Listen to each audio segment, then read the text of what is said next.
Yo, you sit over here. You sit over here, brother. Yo, you better watch out. Hey, brother. This is my brother, bro. Okay? Hey, come on, chill. Come with me, okay? Okay. You, get out the car. Out the car. Okay? Calm down, he's Get out the car. I gotta go to the hospital, my leg. Yeah, we gonna get you to the hospital. The kingvon murder files were released to the public, sharing body cam footage of the night he died. However, it revealed many secrets and holes in the story of his death. Even Kingvon's cousin Balo revealed his security guard allowed Von to fight Quando, but then disappeared from the scene and no one's seen him since. His security guard let him walk. You get paid he get paid to protect. How the f you let him walk over? In fact, you ain't even supposed to let him fight. He ain't supposed to be touching nobody. Security guard, if anything, you make sure Quando them leave. Whoever else they was with, you make sure they leave. How you let him walk over somebody that's the reason y'all here, the reason everybody in this parking lot here, because this man right here making the money and y'all his entourage. But that security guard, it's something fishy with him. That's why he deleted his Instagram. I definitely feel like it's foul play. I don't know where it's coming from, but I definitely feel like it's some weird shit going on.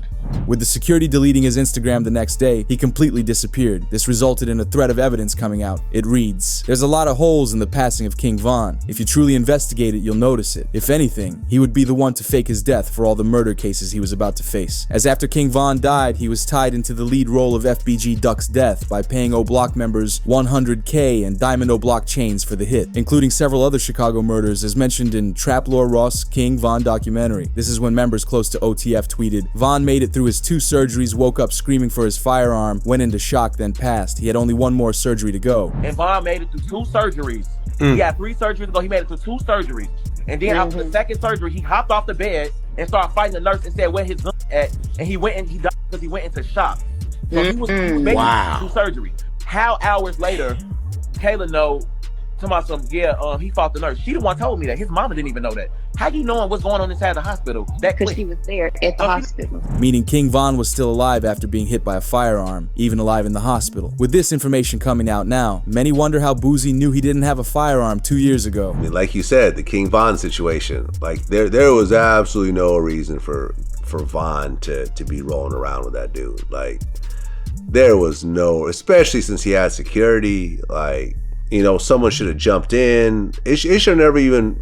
King, I almost feel like, but I almost feel like if you have real security, all of them is post blast. I feel like they would have been more ready in Chicago. Sad, man, sad. I mean, the whole King Von thing is really kind of hanging me up, over bro. everyone right now. That f me up, bro. Because I like King Von. But when investigating his passing further, you start to notice holes in the story and you understand the truth. On November 5th, 2020, Von and his team went to a club in Atlanta for an album release party. It was a night to celebrate Von's success in the music industry and the future career ahead of him, but the night would end terribly. Von knew he had enemies. Coming from a place as dangerous as O Block, he knew he ran the risk of being caught by his ops. So whenever he made public appearances, he had his security on lock as they rolled out in a team of 25 members. I travel with 1 security that moves with Von, and he traveled with 2 more security. You know what I'm saying? Von traveled in a proof truck, and not only that, his guys are security, man. He travels with 10 to 15 guys daily. They protect and love Von more than any security would. We're like, I think we're about 8-10 cars deep, 20-25 on entourage. Although something would change later in the night because Von acted out and put his life in jeopardy. When the party ended around 2 in the morning, the plan was for everyone to return to their hotels for the night. However, Von switched plans when he got in his car. Everybody mind leaving the club is that we're going to the hotel and the Airbnb, because that's normal routine. The club he went to, the after hours, wasn't getting paid for it. I didn't have no acknowledgement of. His team didn't have no acknowledgement of.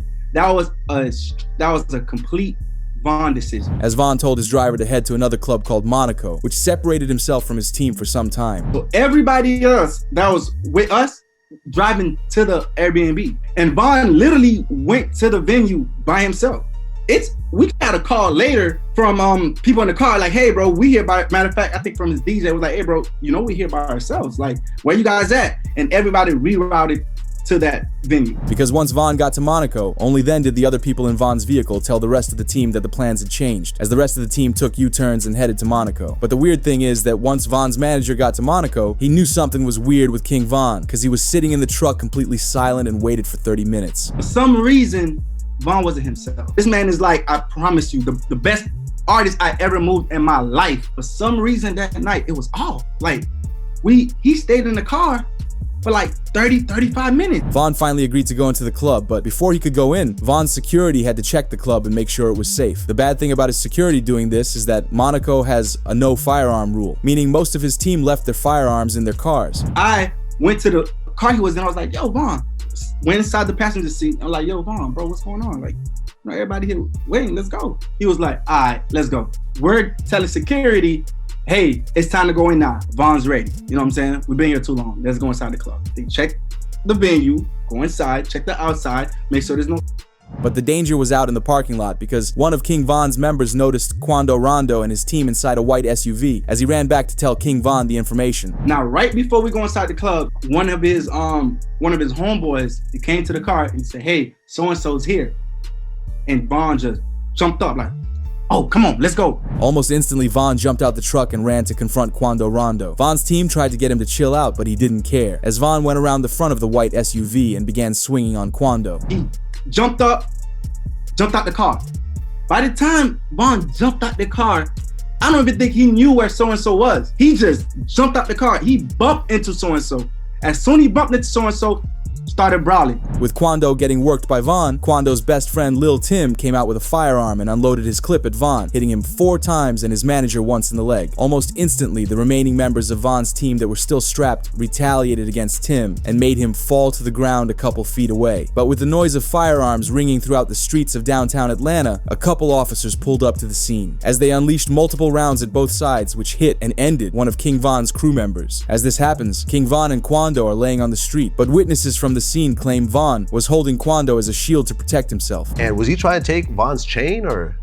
Honest truth, I don't think V-Roy had no jewelry on, and from the people that was a little bit closer, Von was actually holding onto him like, man, you ain't going nowhere. Like, you here, like, even through getting he's that strong, like, he was literally holding him. But once the scene relaxed and people stopped using firearms, the race to save Kingvon started, as his closest friend Muop ran into the street, pushed Quando away from Von, and took Von to the getaway vehicle. At the same time, Quando and his team hop into the white SUV and head to the hospital also. Despite being hit 4 times, Von was conscious the whole time in the car. As members in the car say, Kingvon tried to keep everybody in good spirits and assured them it would be okay. When he was in the car, I myself wasn't there. The gentleman that was in the car with him was panicking, and Von was the one that was like, hey, calm down, slow down, chill, I'm gonna be good, just get him to the hospital. And honest truth, we all thought that the way he was carrying himself from that incident, from what I was told from the people in the car, that he would have been fine. After arriving at the hospital, Von was rushed into the operating room but unfortunately passed away during surgery. But the news of Kingvon's passing shook the whole music industry. This made national headlines as officials confirmed one of the 3 people was rapper Kingvon from Chicago, who was here last night with friends. 2 groups of individuals got into a physical altercation. That physical altercation escalated into an exchange of guns. With this going viral online, Lul Timm would do his first interview speaking about Von's death. Shit, I was just protecting my little brother. When you did finally find out that it was Kingvon who did it, how'd you feel? I was like, damn, if Brian did that stupid shit last night, he still would have been alive. That's how I was. But I was like, shit, I ain't no the type person I am. Like, I'm a humble person. I ain't no disrespect to like his mama saying f him shit like that. Cause I could easily get on that type of stuff and be clout chasing type. Like, I ain't on that type. I'm a humble person, but it's like, they ain't never popped that shit off. That would have never happened like that. Lul Timm survived his injuries at the hospital, and the following day, he was arrested and charged for Von's passing. However, the charges would quickly be dropped after Timm's lawyers claimed he acted in self-defense. Although Dirk and O-Block couldn't just let Timm get away with it, as a big-time hit happened against Quando's crew in the following year. Right now, the search is on for 3 people who police say at a Savannah rapper, a member of his entourage. It happened in Los Angeles, and cameras captured the aftermath. As the hit resulted in Quando's friend Lil Pab being taken out. The news captured the moment Quando found out, as he experienced the same pain that Von's friends did. This man, a passenger in that car, frantic at the sight.